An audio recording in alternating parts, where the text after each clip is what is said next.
नमस्कार।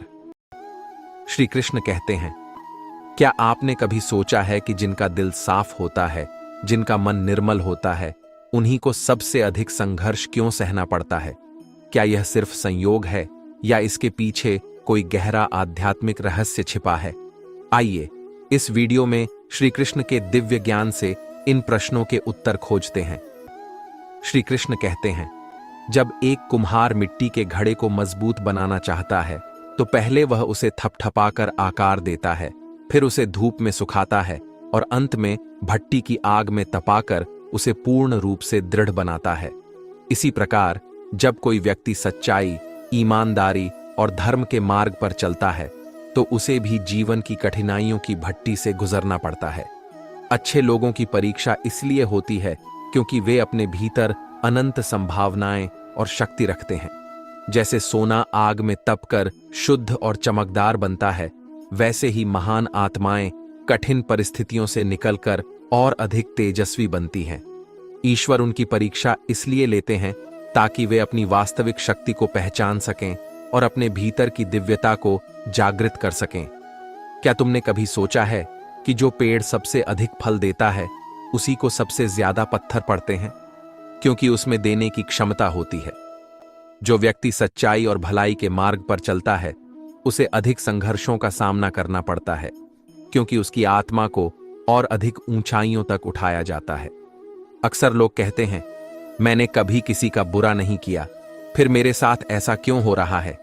लेकिन क्या यह मत सोचो कि यह तुम्हारी हार है, बल्कि यह तुम्हारे धैर्य, विश्वास और सहन शक्ति की परीक्षा है। ईश्वर उन्हीं की परीक्षा लेते हैं जिनमें परीक्षा को सहने की क्षमता होती है। यदि वे तुम्हें कष्टों से गुजरने दे रहे हैं तो इसका अर्थ है कि वे तुम्हें किसी महान उद्देश्य के लिए तैयार कर रहे हैं।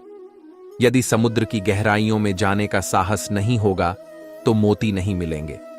यदि पहाड़ों की ऊंचाइयों पर चढ़ने की हिम्मत नहीं होगी तो सूर्य की पहली किरण का आनंद नहीं मिलेगा। इसलिए जब कठिन समय आए तो विचलित मत होना, बल्कि समझना कि ईश्वर तुम्हें और अधिक परिपक्व और शक्तिशाली बना रहे हैं। अच्छे लोगों की परीक्षा इसलिए होती है ताकि वे यह समझ सकें कि वे केवल अच्छाई के कारण नहीं, बल्कि अपने धैर्य और समर्पण के कारण भी आगे बढ़ सकते हैं। जब तुम धैर्य और विश्वास के साथ परीक्षा को पार कर लोगे, तब तुम्हें वही मिलेगा जो तुम्हारे लिए सबसे उत्तम होगा। कभी भी दुख में यह मत सोचो कि ईश्वर ने तुम्हें छोड़ दिया है। वे सदा तुम्हारे साथ हैं, ठीक वैसे ही जैसे सूरज बादलों के पीछे छुपकर भी प्रकाश देता रहता है। इस जीवन में जो कुछ भी होता है वह तुम्हारे विकास के लिए होता है। इसलिए हर परिस्थिति में धैर्य रखो, विश्वास रखो और अपने कर्म पथ पर अडिग रहो। जब समय आएगा तो तुम्हारी परीक्षा समाप्त होगी और ईश्वर तुम्हें वही देंगे जो तुम्हारे लिए सबसे श्रेष्ठ होगा। यदि जीवन में सच्चा सुख चाहिए तो पहले स्वयं को बदलो। जो लोग हर समय अपनी परिस्थितियों को कोसते रहते हैं, वे कभी सुखी नहीं रह सकते। जिसने अपने विचारों और स्वभाव को सुधार लिया, उसने अपने जीवन का उद्देश्य पा लिया। परेशानी जीवन का हिस्सा है, लेकिन जो व्यक्ति संघर्ष में धैर्य रखता है वही आगे बढ़ता है। बुरे समय में जो तुम्हें छोड़कर चला जाता है, वह चाहे कितना भी अपना क्यों ना हो, तुम्हारे हृदय से उतर जाता है। यही जीवन की सच्चाई है। रिश्ते वही मूल्यवान हैं जो हर परिस्थिति में तुम्हारे साथ खड़े रहें। लेकिन फिर भी तुम्हें किसी से कोई अपेक्षा नहीं रखनी चाहिए, क्योंकि सच्चा संतोष स्वयं के भीतर से आता है। मुझे मालूम था कि अंत में अकेले ही लौटना है, फिर भी तेरे साथ 4 कदम चलना अच्छा लगा। जीवन में यात्रा महत्वपूर्ण है, न कि सिर्फ उसका अंत। इसलिए प्रत्येक क्षण को प्रेम और समर्पण से जियो। जो व्यक्ति अपनी इच्छाओं के पीछे संकल्प के साथ खड़ा होता है, उसकी राह में आने वाली बाधाएं भी एक दिन हार मान जाती है। खामोशी कभी कभी सबसे अच्छी होती है, क्योंकि यह बहुत से रिश्तों की आबरू ढक लेती है। हर बात कह देना जरूरी नहीं, क्योंकि कुछ बातें समय के साथ अपने उत्तर खुद दे देती हैं। समय बहरा हो सकता है, वह किसी की सुनता नहीं, लेकिन वह अंधा नहीं है। वह सब देखता है और हर कर्म का हिसाब रखता है। यदि जीवन में शांति चाहते हो तो लोगों की बातों को दिल पर लेना छोड़ दो। दुनिया को संतुष्ट करना असंभव है, इसलिए अपने सत्य और आत्मिक शांति को प्राथमिकता दो। जो सही है वही करो और बाकी सबको समय पर छोड़ दो। रुकावटों से मत घबराओ, बल्कि उनसे लड़ो। अगर तू जिद पर अड़ जाए तो सब कुछ तुझे हासिल होगा।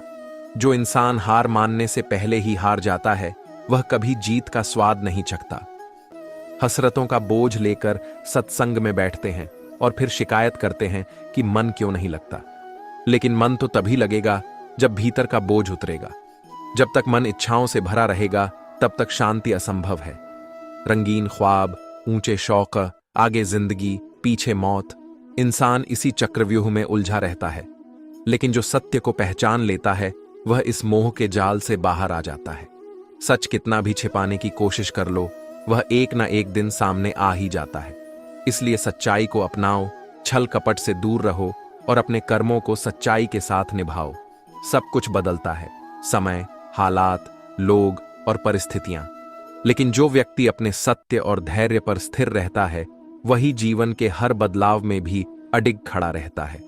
श्री कृष्ण कहते हैं, बुरी संगत का पौधा जब छोटा हो तभी उसे उखाड़ दो। यदि उसे बढ़ने दिया तो यह तुम्हें अपनी छांव में इस तरह जकड़ लेगा कि निकलना कठिन हो जाएगा। संगति का प्रभाव गहरा होता है। सत्संग तुम्हें प्रकाश की ओर ले जाता है और कुसंगति तुम्हारे जीवन की दिशा को अंधकार में बदल सकती है। जब तक तुम चुप थे, तब तक लोग तुम्हें बेवकूफ समझते रहे। लेकिन जब तुमने जवाब दिया तो तुम्हें बुरा कहने लगे। यही संसार का स्वभाव है। तुम मौन रहो तो लोग तुम्हें कमजोर मानते हैं, और जब तुम अपने सम्मान के लिए खड़े होते हो तो वे तुम्हें अहंकारी कहने लगते हैं। इसलिए संसार की परवाह मत करो, बल्कि सत्य और धर्म के मार्ग पर स्थिर रहो। संतान की परवरिश किसी साधना से कम नहीं और माता पिता की सेवा किसी आराधना से कम नहीं। यदि जीवन में सकारात्मक परिणाम चाहते हो तो नकारात्मक विचारों को अपने मस्तिष्क से निकाल दो। जो व्यक्ति नकारात्मकता को अपने भीतर स्थान देता है, वह स्वयं को सफलता से दूर कर लेता है। विचार ही तुम्हारे भविष्य की नींव रखते हैं, इसलिए अपने विचारों को शुद्ध और ऊर्जावान बनाओ। जब मन भय और चिंता से भर जाता है, तब उसे केवल अवरोध दिखते हैं, संभावनाएं नहीं। लेकिन जो धैर्यपूर्वक स्थिति को समझता है, वह एक नया रास्ता खोज ही लेता है। यदि जीवन में आगे का मार्ग स्पष्ट नहीं दिखता, तब मन को शांत करो। जिस प्रकार अशांत जल में प्रतिबिंब स्पष्ट नहीं दिखता, वैसे ही विचलित मन सही समाधान नहीं खोज सकता। जब भीतर शांति होती है, तभी बाहरी स्थिति का समाधान भी प्रकट होने लगता है। सच्चा कर्म वही है जो बिना भय और संदेह के किया जाए। जो निरंतर अपने कर्तव्य में लगा रहता है, उसके लिए कोई स्थिति अंतिम नहीं होती। यदि कोई द्वार नहीं दिखता तो एक नया द्वार बनाओ। जो अपने सामर्थ्य पर विश्वास रखता है, वह किसी भी कठिनाई को पार कर सकता है। अंधकार कितना भी गहरा क्यों न हो, अंततः प्रकाश अवश्य प्रकट होता है। जो उस अंधकार में भी अपने भीतर की लौ जलाए रखता है, वह स्वयं अपने मार्ग का निर्माण कर लेता है। जीवन ठहरने का नाम नहीं, यह आगे बढ़ने की प्रक्रिया है। यदि कोई राह नहीं दिखती तो ठहर कर रोने से नहीं, बल्कि एक कदम बढ़ाने से रास्ता बनता है। श्री कृष्ण कहते हैं, जब मनुष्य संकट में होता है, तब दो ही चीजें उसका मार्ग तय करती हैं, उसकी बुद्धि और उसका मन। जो व्यक्ति अपनी बुद्धि का उपयोग करता है, वह हर कठिनाई में भी समाधान खोज लेता है। लेकिन जो केवल अपने अंधे मन के कहे अनुसार चलता है, वह सही मार्ग होते हुए भी भटक जाता है। जीवन में जब कोई रास्ता न दिखे, जब हर दिशा अवरुद्ध लगे, तब यह सोचो कि क्या वास्तव में सभी मार्ग बंद हैं या केवल मन का भ्रम तुम्हें देखने नहीं दे रहा। मन जब व्याकुल होता है, तब वह केवल समस्याओं पर ध्यान देता है, समाधान पर नहीं। जिस प्रकार कोई पक्षी आकाश में उड़ता है, तो वह किसी एक डाल पर निर्भर नहीं रहता। यदि कोई डाल टूट जाए तो वह तुरंत दूसरी डाल खोज लेता है, परंतु जो केवल एक डाल को ही अपना सब कुछ मान लेता है, वह उसके टूटने पर गिर जाता है। जीवन भी ऐसा ही है। यदि एक अवसर समाप्त हो जाए तो नया अवसर खोजो, नया मार्ग बनाओ। कभी कभी छोटे से छोटे जीव भी हमें बड़े पाठ सिखा सकते हैं। करुणा और सहायता का भाव केवल दूसरों के लिए नहीं, बल्कि स्वयं के उत्थान के लिए भी आवश्यक है।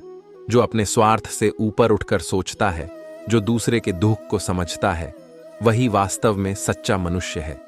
जब एक पक्षी और एक सर्प तक परस्पर सहयोग और निष्ठा का भाव रख सकते हैं, तो मनुष्य क्यों नहीं? यदि कोई व्यक्ति केवल अपने मन के कहे अनुसार कार्य करता है, तो वह धीरे धीरे अपनी बुद्धि को कमजोर कर देता है। मन की भटकन उसे उस दिशा में धकेलती है जहां केवल पछतावा होता है। लेकिन जो अपनी बुद्धि को मार्गदर्शक बनाता है, वह अपने जीवन को संभाल सकता है। बुद्धि से किए गए निर्णय समय की कसौटी पर खरे उतरते हैं, लेकिन अंधे मन की कही बातों पर चलने से केवल विपत्ति ही हाथ लगती है।